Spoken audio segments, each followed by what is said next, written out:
My name's Lila. I've always been the kind of person who prefers code to cocktails, a quiet evening over a raucous party. But life has a funny way of throwing you into the unexpected. That night at the party, hosted by a friend from college, was supposed to be another routine social gathering. I was already planning my escape route to my cozy apartment and my awaiting laptop when he walked in. David was hard to miss. At 22, he had the kind of energy that filled up a room. With his athlete's build and an easy smile, he was surrounded by admirers the moment he stepped through the door. I tried to keep to my corner, nursing my drink and fiddling with my phone, but fate had other plans. "Hey, you're Lila, right?" His voice cut through the noise, pulling me back from my digital refuge. I looked up to find those intense eyes fixed on me. "Yeah, that's me. And you are?" I asked, even though I already knew the answer. "David Matthews, the rising hockey star everyone seemed to talk about." "David, I've heard a lot about you. You're the genius programmer at Turner Tech, right?" His grin was infectious, and I found myself smiling, despite my initial resolve to remain disinterested. "Genius might be stretching it, but yeah, I work for an IT company," I said, trying to play it cool. David chuckled, pulling up a chair next to me, uninvited but not unwelcome. "So, what brings you to a party where you clearly wish you were anywhere else?" I shrugged, looking around at the bustling room. "Guess I was trying to be social. My friends keep telling me I need to get out more." "That's funny." David leaned in, his voice dropping to a playful whisper. "Because I've been trying to get out of these things too. Too much fake chatter." "You want to escape? Let's grab some real food, this party stuff is just fluff." I hesitated. This wasn't my usual style, but there was something about David that felt different, genuine. Maybe it was the way he looked at me, like he really saw me, not just the quiet girl in the corner. As we sneaked out of the party, the cool night air felt like a splash of clarity. We ended up at a 24-hour diner, the kind with greasy fries and endless coffee. David ordered the biggest burger on the menu for us to split, and I found myself sharing stories about coding mishaps and server crashes. David listened, really listened, nodding and asking questions that showed he got it, even if he didn't know a router from a modem. It was refreshing, talking to someone who didn't glaze over when I geeked out about technology. As the night turned into early morning, I realized that David wasn't just a hotshot athlete, he was thoughtful, funny, and surprisingly down to earth. Maybe that's why when he suggested we do this again next Friday, I didn't think twice before saying yes. David and I had been the talk of our circle since he started courting me. Despite our age difference, with me being 32 and him only 22, there was something electric between us. Honestly, it was flattering to have someone so vibrant and full of promise by my side. The day David decided to introduce me to his mom, Susan, I was nervous. The moment we arrived, the look on her face said it all. It was like she had tasted something sour just seeing me. "So, you're Lila," Susan began, sizing me up as if I were an item at an auction. "David has told me very little about you, which I suppose isn't surprising." I tried to smile, extending my hand. "It's nice to meet you, Susan." She barely touched my hand before pulling back. "Let's sit down. We have a lot to discuss, apparently." As we sat in her meticulously decorated living room, the air thick with tension, Susan didn't waste any time. "David tells me you two are planning to marry. He's a professional athlete, on his way to becoming a star. And you, Lila, you're a programmer, correct? And quite a bit older than him." "Yes, I am a programmer," I replied, keeping my voice steady, despite her tone. "And yes, there's an age difference, but we love each other." Susan scoffed. "Love," she muttered under her breath. "David, she's 32. You're just 22. You should be thinking about your career, not settling down with someone who—" "Mom," David interrupted, his voice firm. "I love Lila. That's what matters to me. We're getting married." Susan's eyes narrowed. "You're blinded by infatuation." Think about your future, your contracts, your endorsements. This is a mistake. I felt a surge of defiance. I'm not here to argue, Susan. I came because David wanted us to meet. I respect your concern, but our decision to marry is ours to make. David nodded, squeezing my hand under the table. Exactly. We've talked this through, and we're serious. Lila's age, her job, it doesn't matter to me. What matters is how we feel about each other. Susan leaned back, her expression unreadable for a moment before she spoke again. Well, it seems I can't convince my own son to think clearly. If you're going to be part of this family, Lila, I expect you to understand the pressures David will face. Can you handle that? Without dragging him down? Her words stung, but I held my gaze. I'm not here to drag anyone down, Susan. I support David fully, in his career and everything else.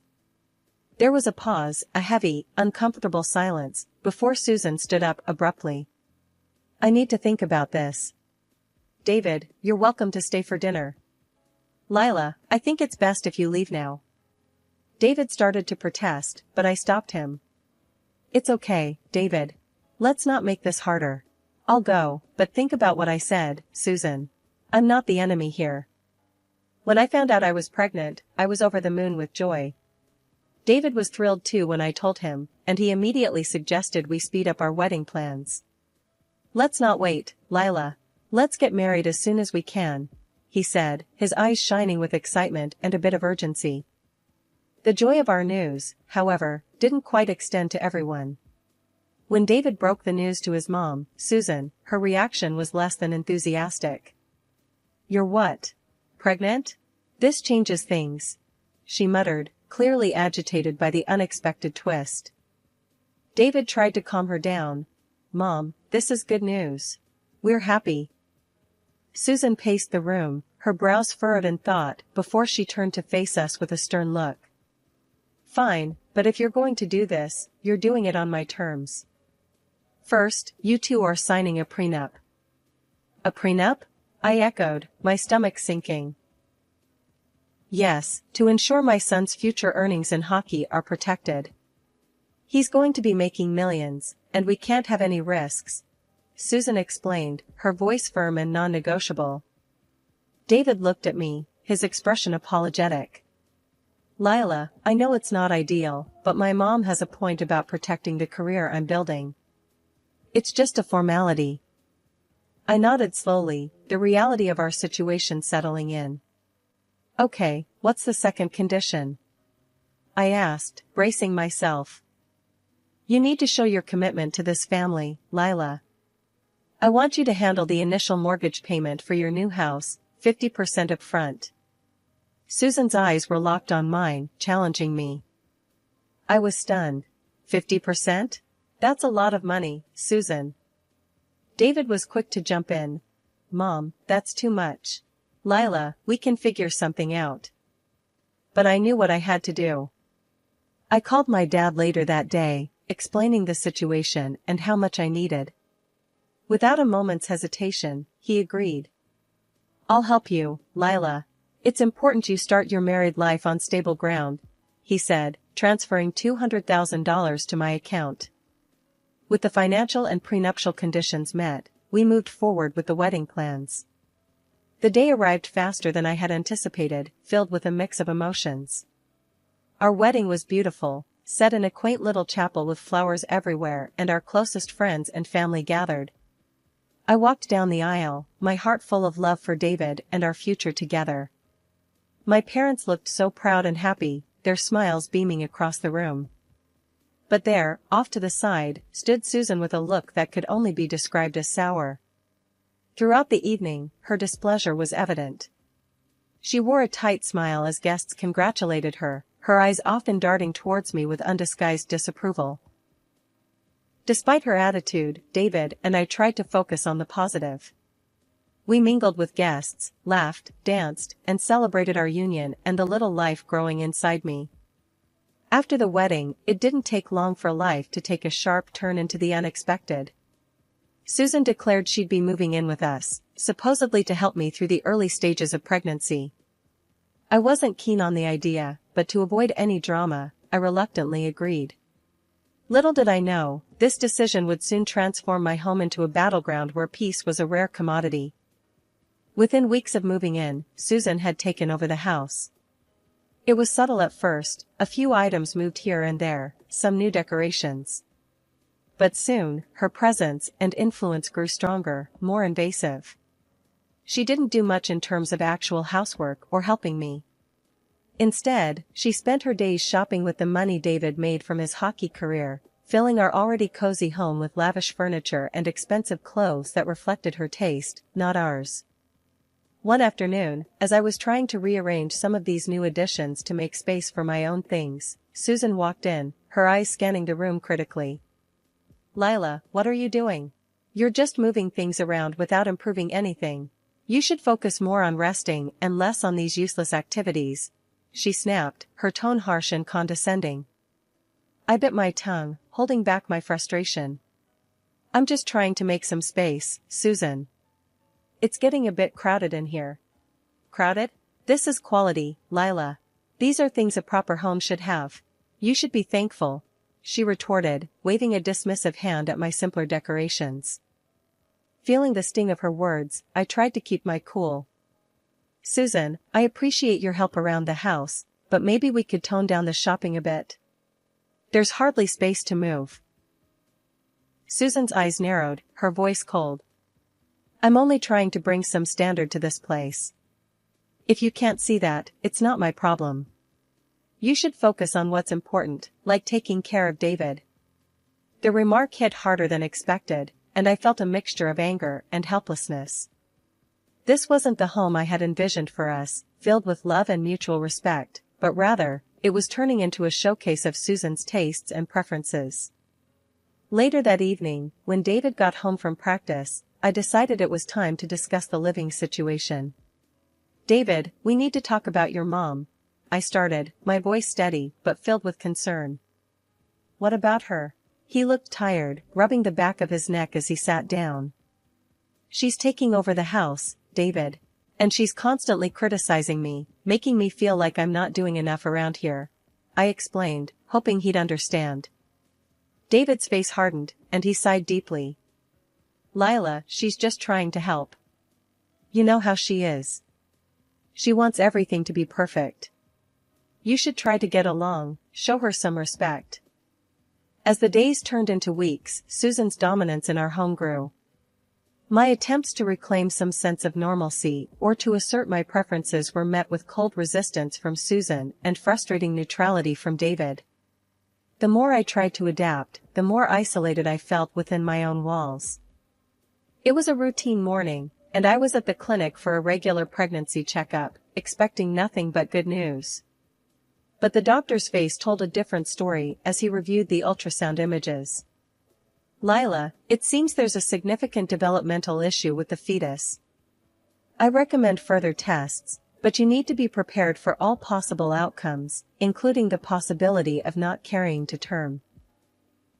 The drive home was a blur, and walking into the house, I was met by Susan's scrutinizing gaze. "Well, what did the doctor say?" she demanded, her tone more intrusive than concerned. I swallowed hard, fighting the lump in my throat. "It's not great news, Susan. There are complications. The baby might not make it." Susan's reaction was cold, almost mechanical. "I see. Well, you need to think about what's best, for you and for David. Sometimes these things are for the best." Her words stung, but I had no energy to argue. I needed David, his support more than ever. When he finally came home, I told him everything, the tears I had held back now freely streaming down my face. David looked devastated, but his words were hollow.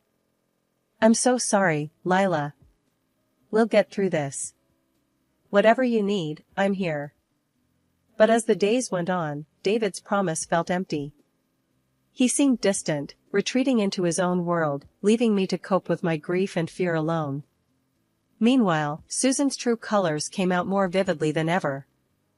One evening, as I sat in the living room, trying to find some distraction in a book, Susan sat across from me, her eyes sharp. "Lila, you need to think about the future.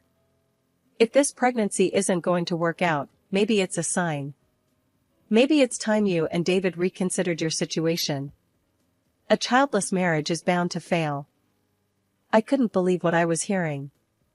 Anger boiled inside me, but before I could respond, David walked in. I looked to him for support, but instead of defending me, he stayed silent. After weeks of uncertainty and fear, the day came when the complications of my pregnancy could no longer be managed. The doctors did what they could, but the decision was inevitable. The pregnancy had to be terminated. As I lay in the hospital bed, coming to terms with the loss, the doctor explained the gravity of my condition. "It's going to be difficult for you to get pregnant again," he said with a somber look.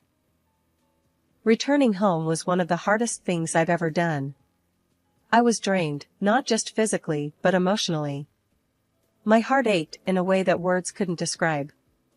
I walked through the door in tears, a mess of grief and broken dreams, hoping, praying for some semblance of comfort from the people who were supposed to be my family.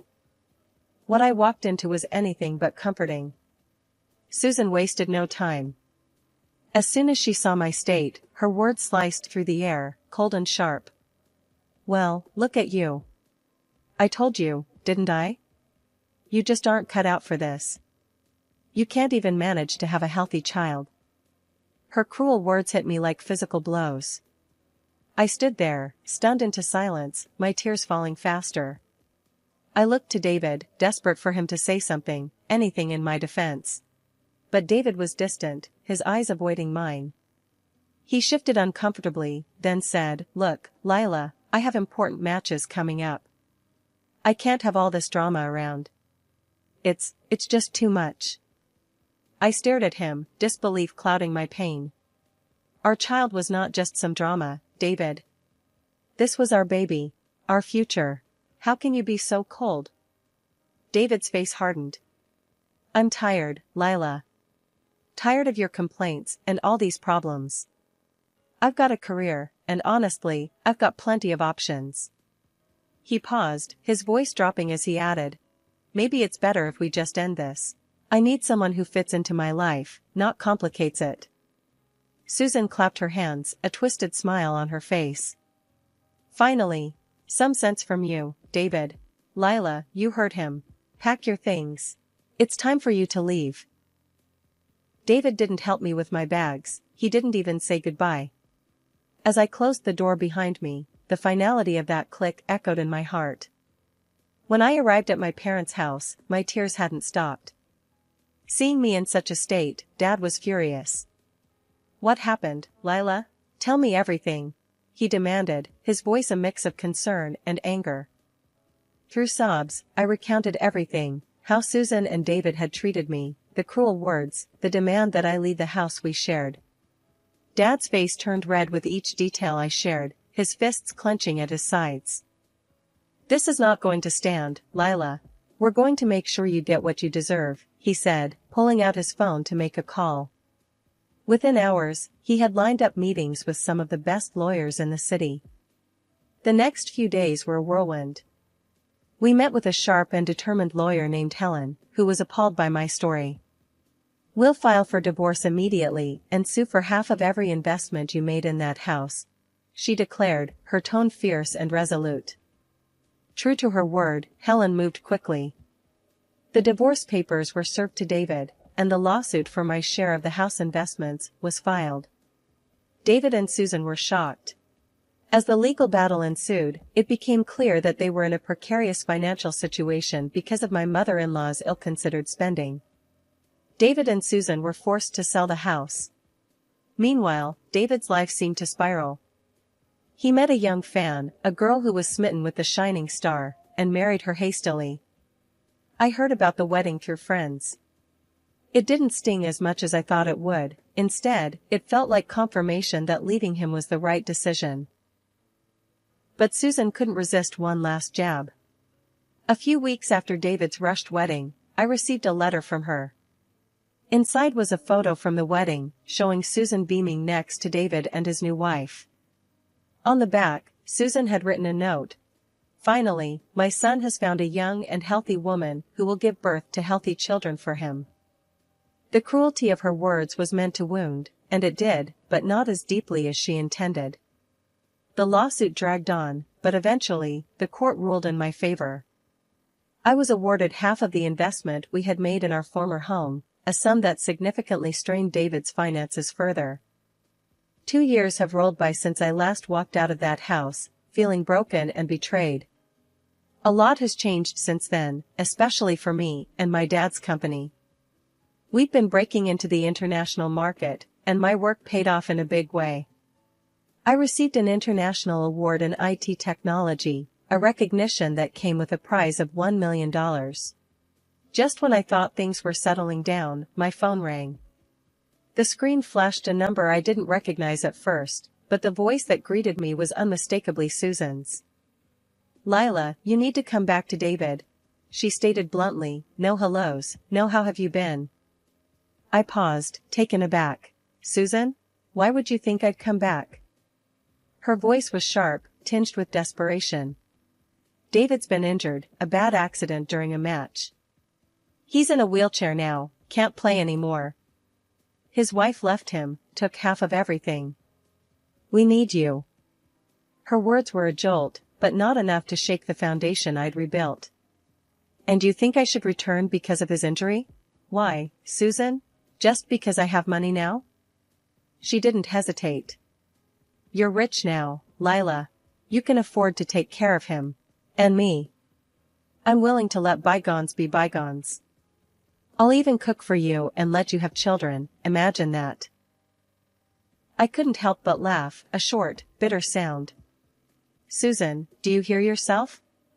You want me back as some sort of nursemaid to David and his financial backer to you, just because I won money? It's always about money with you." Susan's voice cracked, angry and sharp. "You owe us, after everything." I shook my head, even though she couldn't see. "I owe you nothing, Susan. I built my life again from scratch, without any help from you or David. You threw me out when I was at my lowest. Why would I ever think of coming back?" There was a silence on the other end, heavy and thick. Then Susan spat out, "You're making a huge mistake, Lila." "I made my mistakes, Susan, but I learned from them. And returning to a life that nearly broke me isn't a mistake I'll make twice," I replied, my voice calm and steady. Hanging up the phone, I felt a surge of freedom. Her words no longer had the power to hurt me. I was truly free, and my life was my own. Looking around my office, filled with awards and the buzzing of computers, I knew I was right where I was meant to be. Later, at home, I poured myself a glass of wine and stepped out onto my balcony, looking out over the city lights. The challenges of the past seemed like distant memories, and the future was bright and full of promise. I had found success and contentment in my work, and I was surrounded by people who valued and respected me. As I sipped my wine, I thought about Susan's call, her voice so filled with anger and desperation. It was clear that in her world, money still dictated worth. But in my world, I measured wealth not by dollars in the bank, but by the happiness and peace I'd fought so hard to achieve. One crisp morning, as I walked into the office, the buzz of the upcoming product launch was palpable. My team, a group of brilliant and driven individuals, greeted me with enthusiastic updates. "Lila, we're almost ready to roll out the new software. Just a few tweaks left," Jenna, one of our lead developers, informed me, her eyes sparkling with excitement. "That's great to hear, Jenna. Make sure those tweaks are solid. We can't afford slips, not with so much riding on this," I replied, my tone both encouraging and firm. Jenna nodded, her demeanor serious. "Absolutely, Lila. We're on it." I received a call from Dad later. His voice was brimming with pride. "Lila, I just wanted to tell you how proud I am of you. Not just for your success at the company, but for how you've handled everything life threw at you." "Thanks, Dad. It means a lot to hear that from you. I couldn't have done it without your support," I responded, feeling a warmth spread through me. "You did the heavy lifting, kiddo. I was just here to offer a hand when you needed it," he said, and we both laughed. That evening, as I walked through the park on my way home, I felt a deep sense of peace. I stopped for a moment, taking in the beauty of the setting sun, the laughter of children playing nearby, and the gentle rustle of leaves in the breeze. It was moments like this that I had once thought were lost to me forever. But here I was, standing strong, the master of my fate once more. I had faced betrayal and loss, fought back against those who sought to bring me down, and emerged not just unscathed, but stronger. As I resumed my walk, a plan began to form in my mind. I wanted to use my experiences to help others who might be facing their own battles. Perhaps a foundation, something that could offer support and strength to those in need.